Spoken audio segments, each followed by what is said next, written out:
You can't judge someone just because of how old they are. We're all human, right? That's right.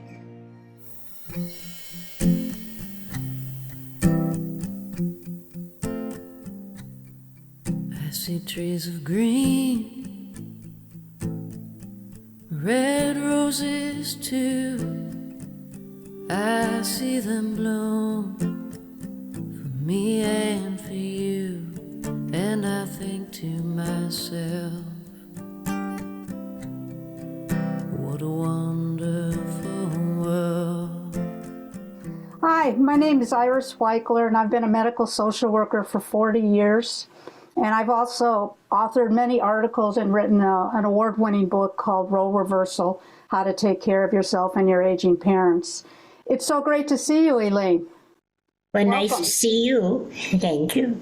Yeah, we're going to be talking about ageism today, which is a really important topic that it's interest to a lot of people.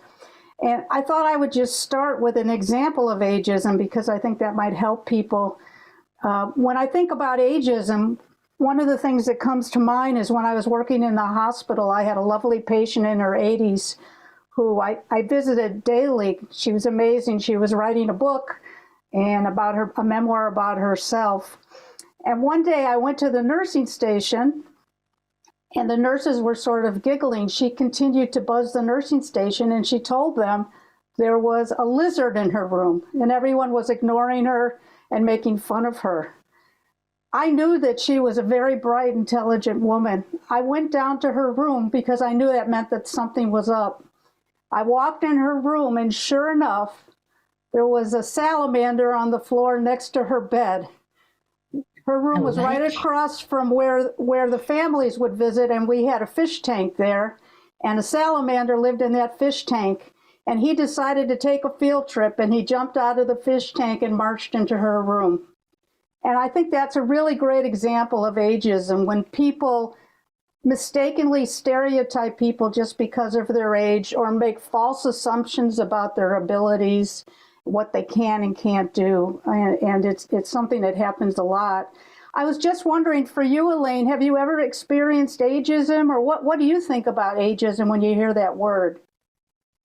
Well, I hadn't heard too much of it before, but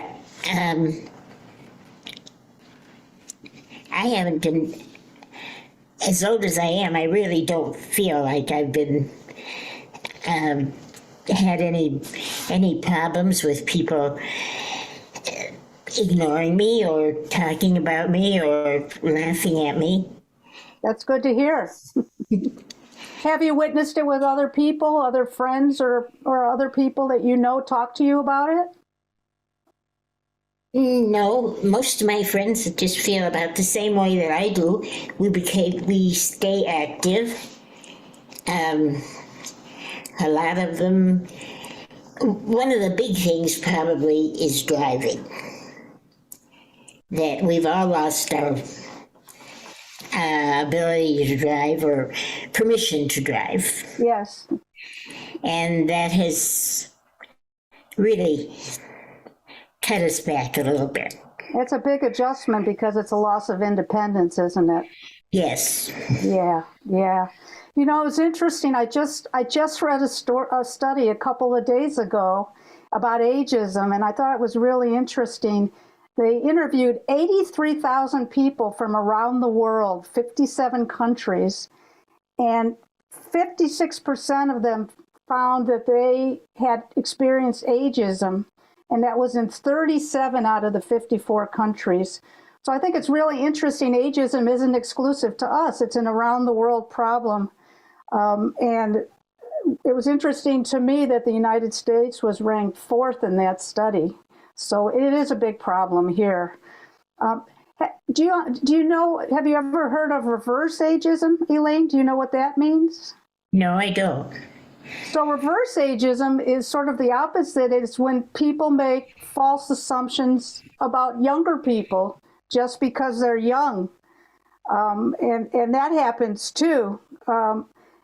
They think that because they're young or because the way they appear, they think that they may be lazy, they may not be enthusiastic about work.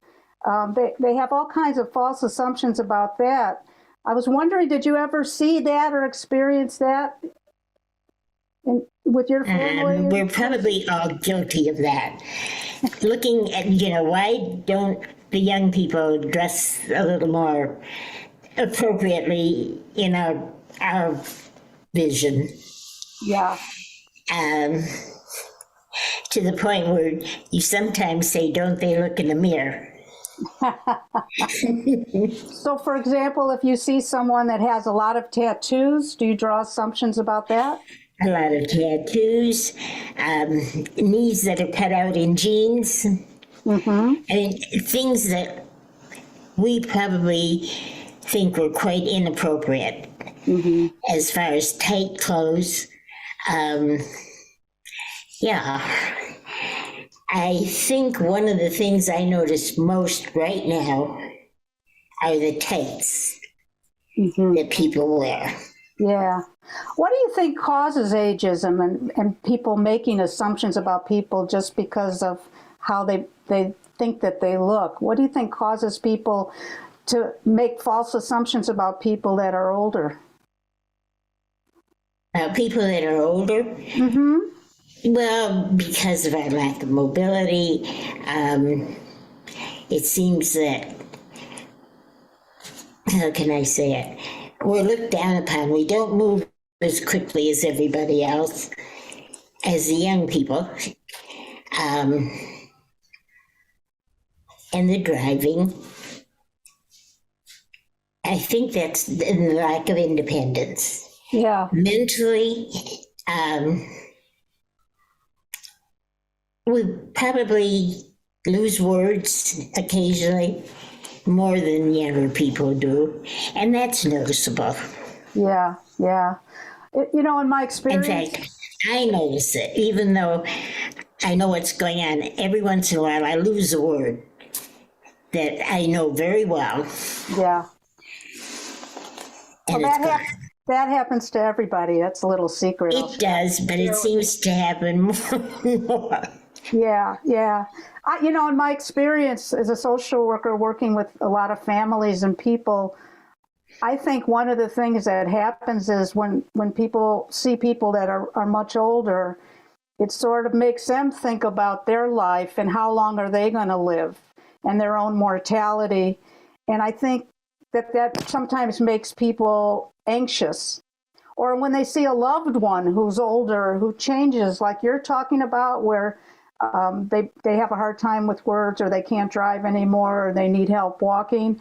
I think they see the person that they knew changing, and they're not quite sure how to deal with that, or don't know how to understand what's happening, and that's scary for them. And so sometimes I think ageism comes out of that too. They react in ways out of fear or uncertainty or not understanding what's going on.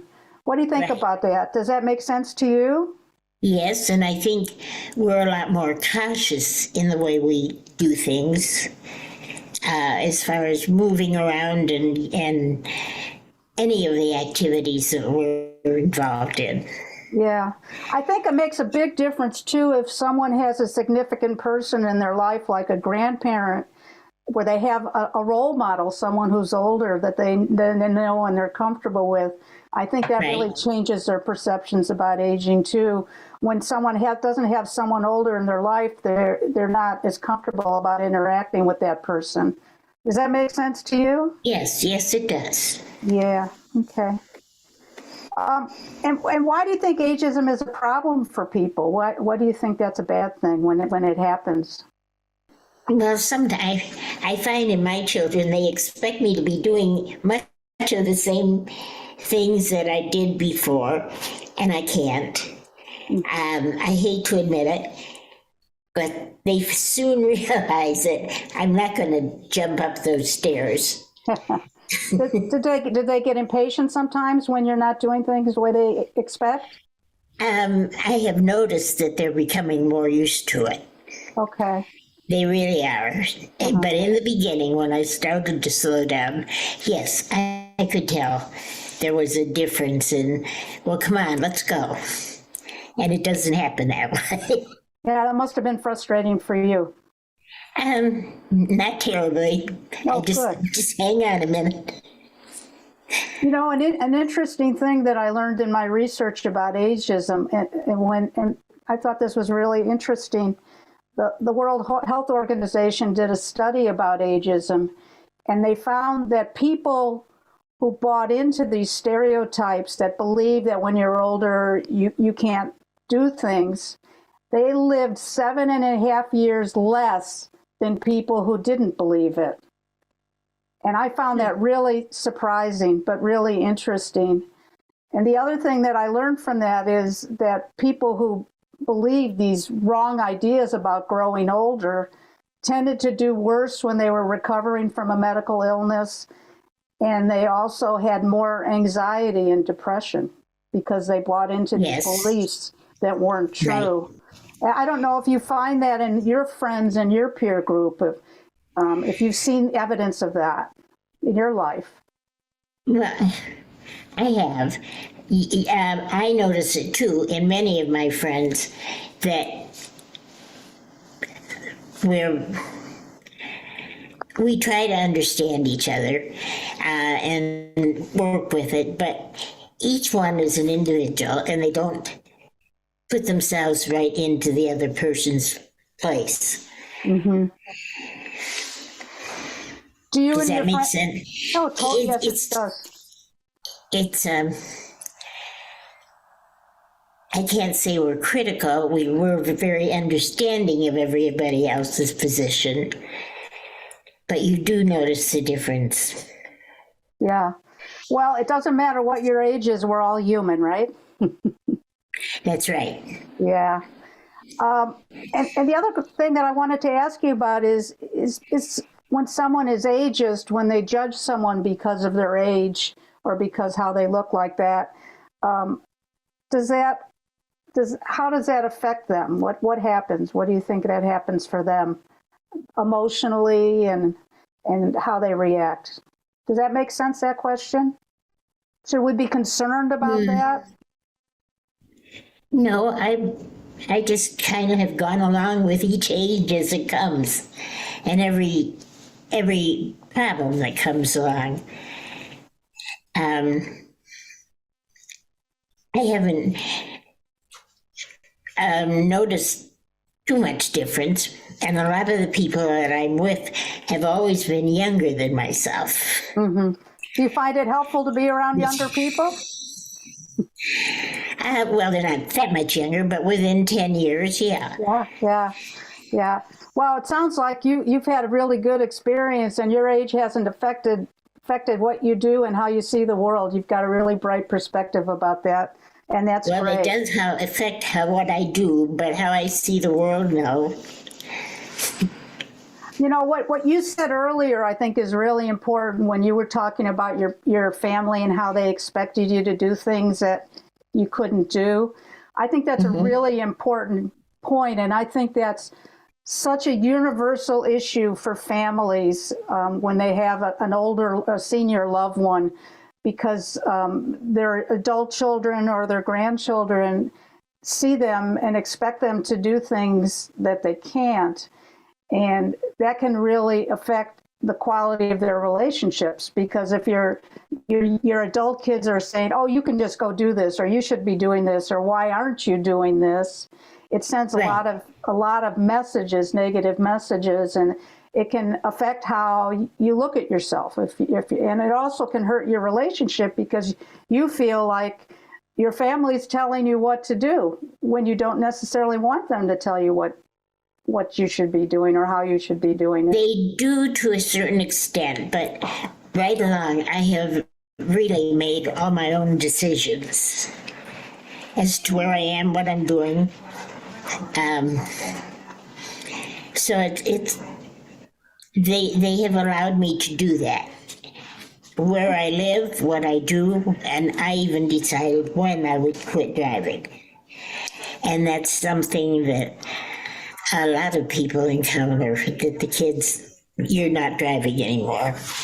How did you come to that place? Did you all agree that you talk about this, or did you decide one day, I'm going to stop driving, or I want to move to Westlake? How did that happen for you?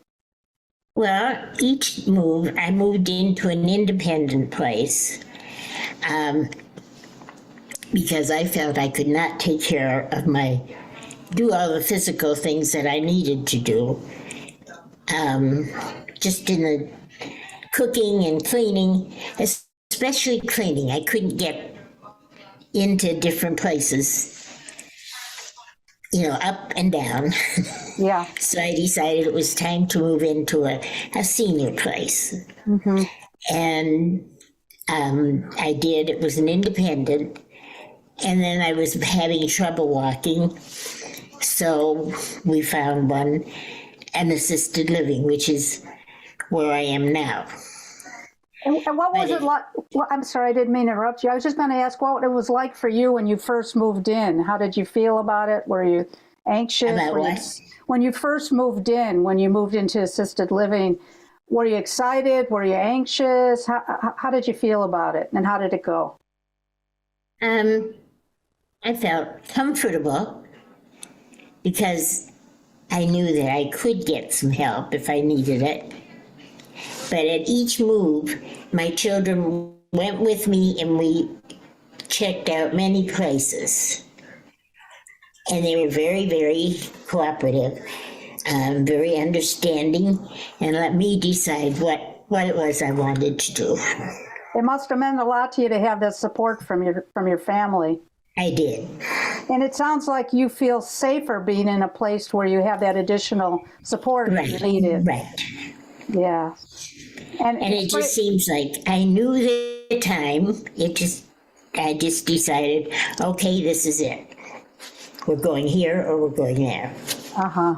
And your family was on board too. They felt the same way you did about it. And what?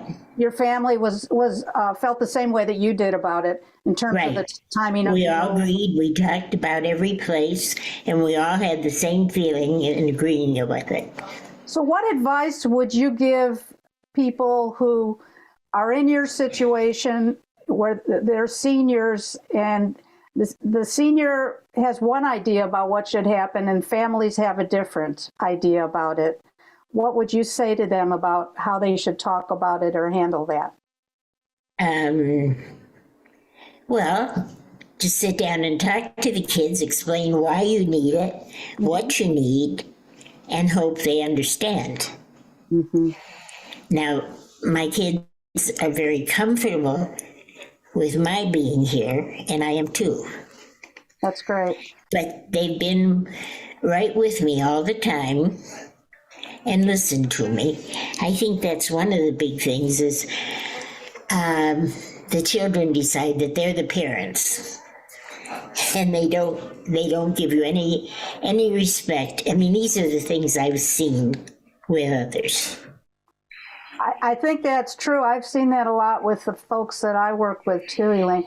And I think you're bringing up a really great point. What you're talking about is good communication, and communication is really the key.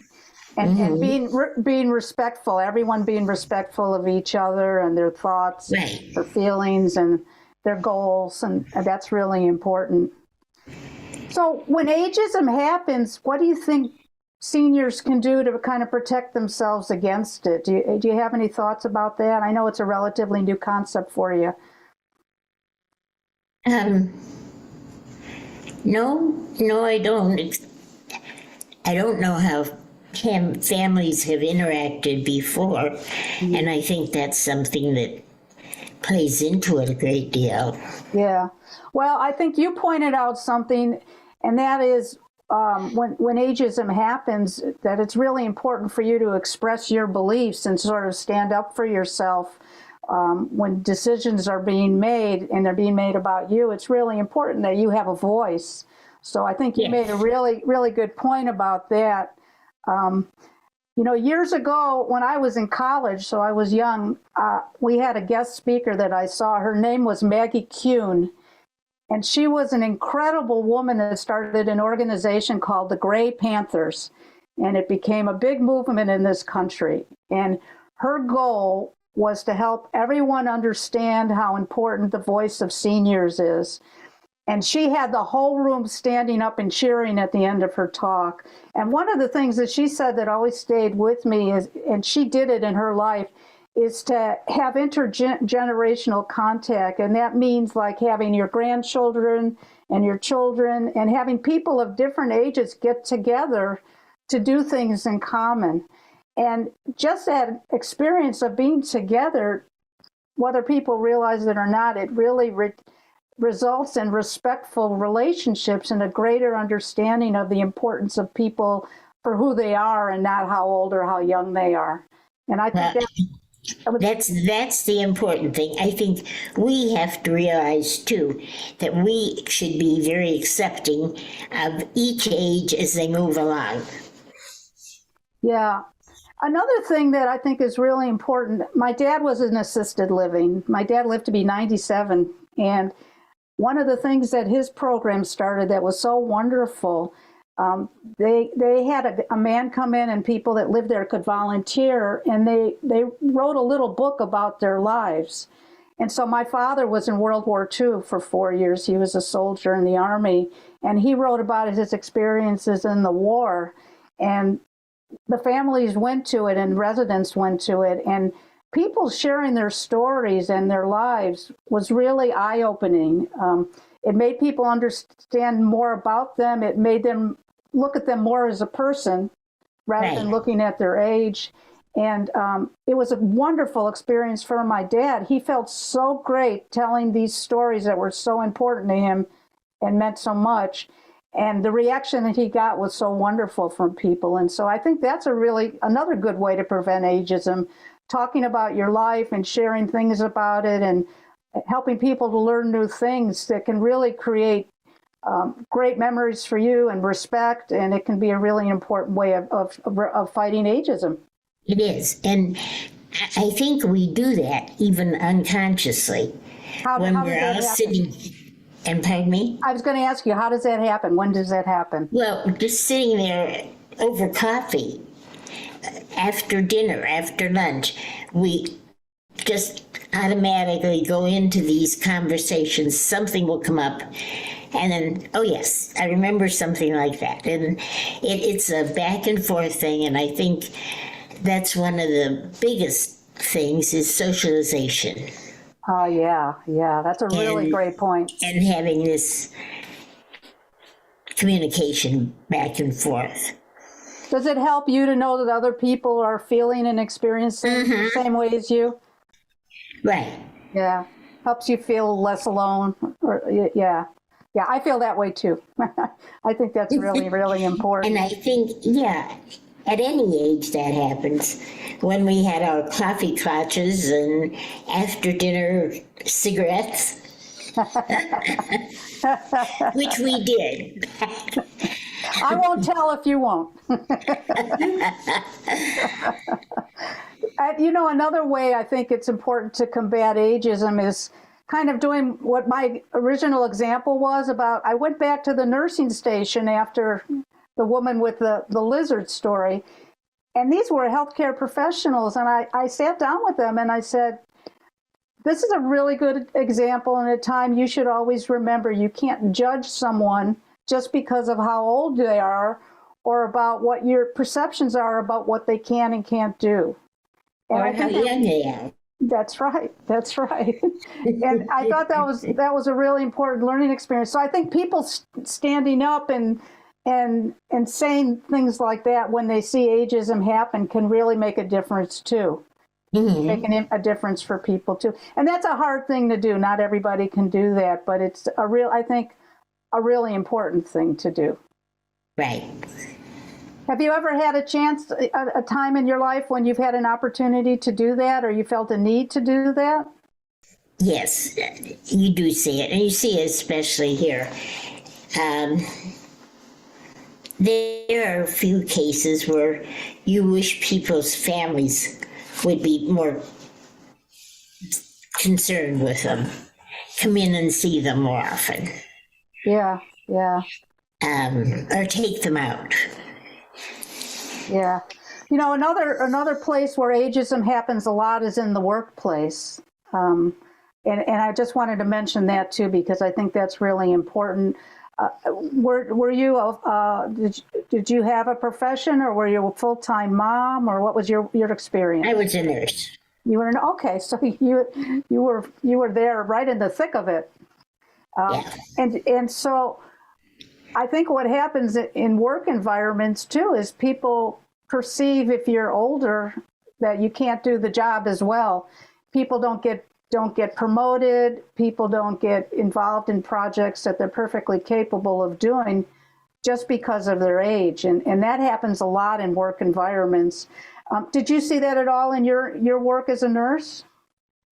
Yes, and I also saw my own development. How did it happen for you?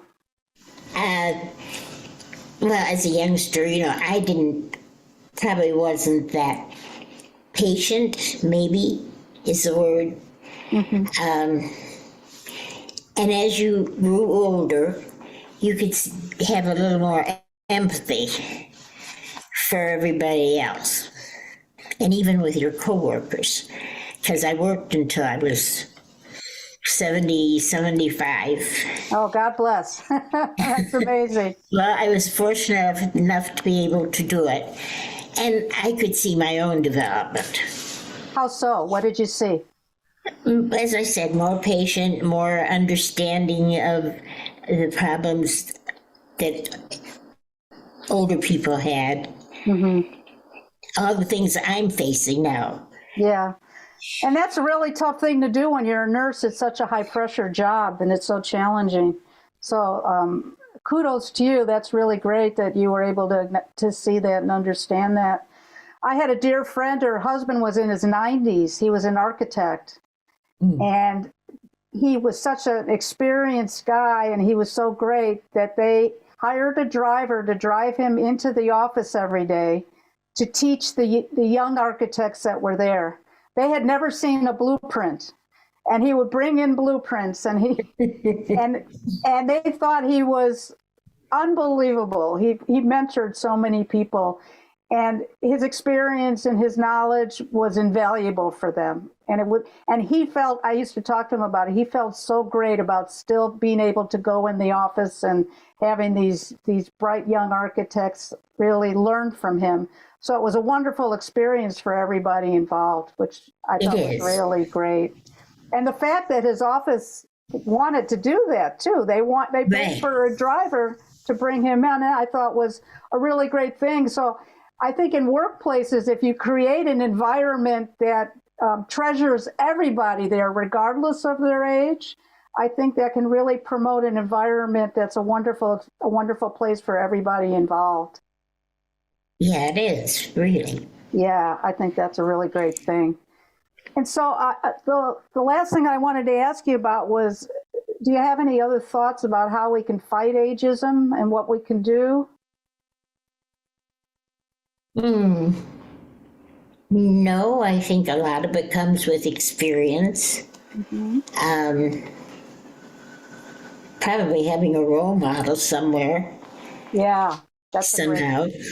That's great. Yeah, and I think also, and again, respect for one another.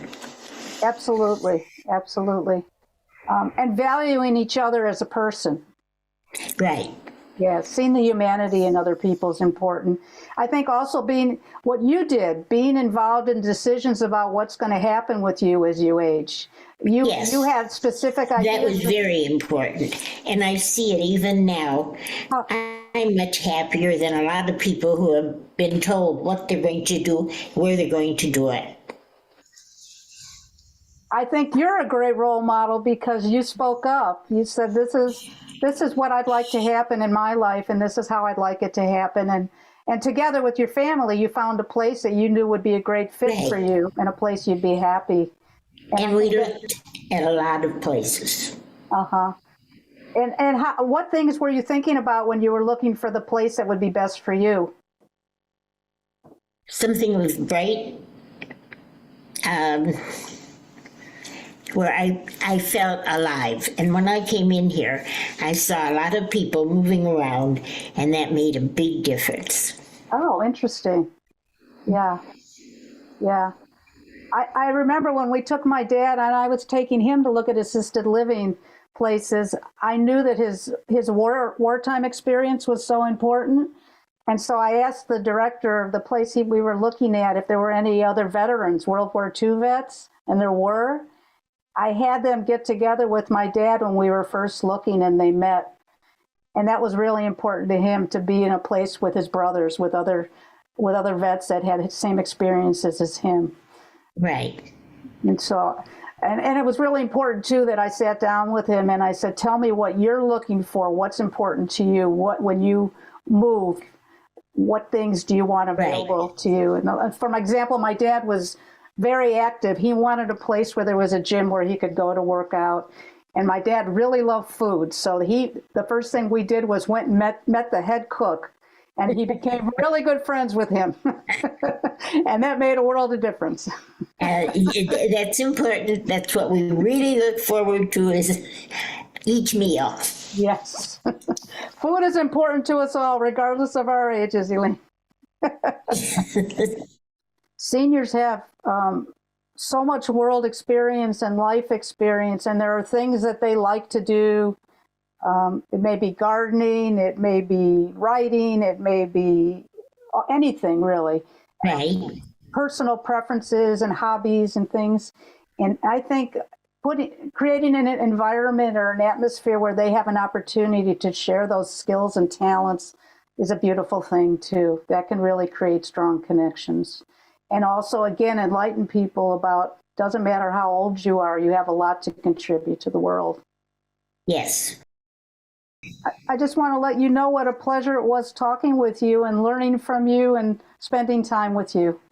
Well, thank you. It was nice talking to you, too. Thank you very much. This is a whole new experience. I'm glad I could share it with you. Okay. And I think to myself, what a